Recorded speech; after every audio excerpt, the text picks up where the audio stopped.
هذا يقولون واحد من الملوك سمع اكو عنده قاضي عادل في دولته، يظهر بالتراث قبل يعني اكو قضاة يعني تمشي في عامل الرشا تبيع ضمائرها وذممها، يظهر من الرواية. ولهذا قام الملك يدقق منو هذا القاضي اللي مو مرتشي، قال له فلان قاضي، قال له اروح اجربه.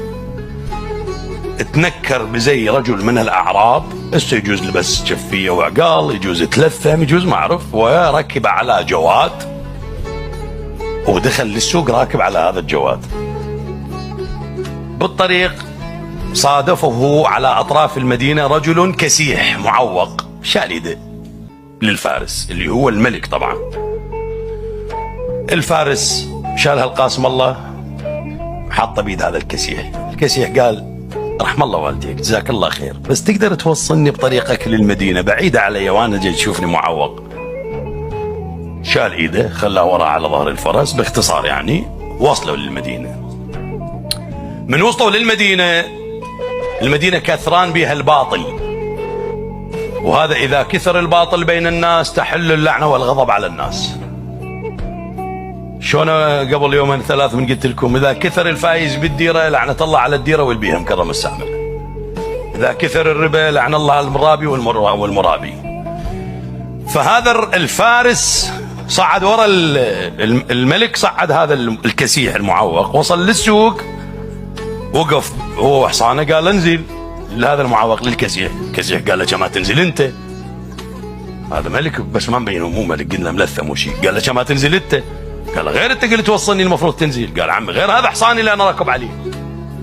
قال له ابوي هذا حصاني، منين حصانك؟ غير انا شلتك وانت هذا كذا، قلت لك انا معوق وما اقدر اسوق الحصان، شوف الباطل. قال له المهم كسر في جمع روحوا للقاضي.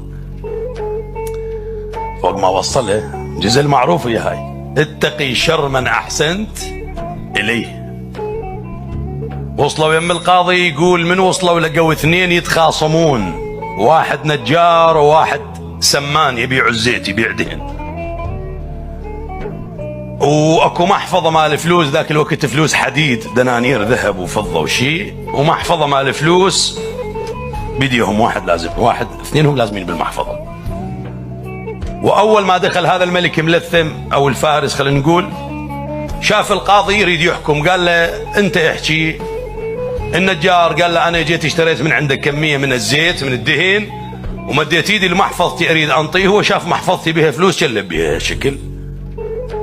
قال له وانت السمان شو تقول؟ قال لا يا سيدي المحفظه لي، وهو انا بعت ابريق من الزيت وطلع المحفظه واخرج منها دينار من الذهب وقال لي صرف لي اياه، وانا من طلعت محفظتي وبيها فلوس وبشلب بيها. قال له يعني انت تقول المحفظه الي؟ النجار قال له نعم. قال له وانت السمان؟ قال له انا اقول لي. قال عوفوا يم المحفظه وتعالوا باكر الصبح وطلعوا.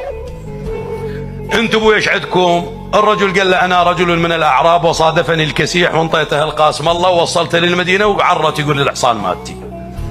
الكسيح قال لا انا هذا كنت راكب عليه الحصان ووجدت هذا الرجل جالس على قارعه الطريق وتوسل بي انا اوصله ووصلته للمدينه.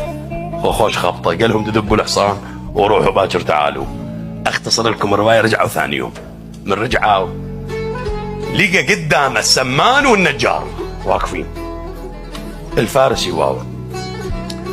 القاضي اول ما صدر الحكم قال المحفظه انطوها للنجار والسمان ينضرب 50 صوت، ابو الزيت ينضرب 50 صوت، وهذا النجار قال اخلوا سبيله انطوا محفظته الفلوس اله. انتوا تعالوا، انت تعرف حصانك اذا اوقفه بين 20 حصان؟ اجل لكم الله. قال ايه اعرفه. جاب الفارس من ايده دخله الى اسطبل مكرم السامع مال الحصن، قال له روح شوف حصانك وين. اجى الفارس وقف قباله قال له هذا حصاني مكرم السامع. رجع للكسيح قال له انت تعرف حصانك اذا؟ قال لك وين؟ قال له اي طبعا. قال له يلا تعال دليني. اجى اشر على نفس الحصان مكرم السامع، قال له هذا حصاني.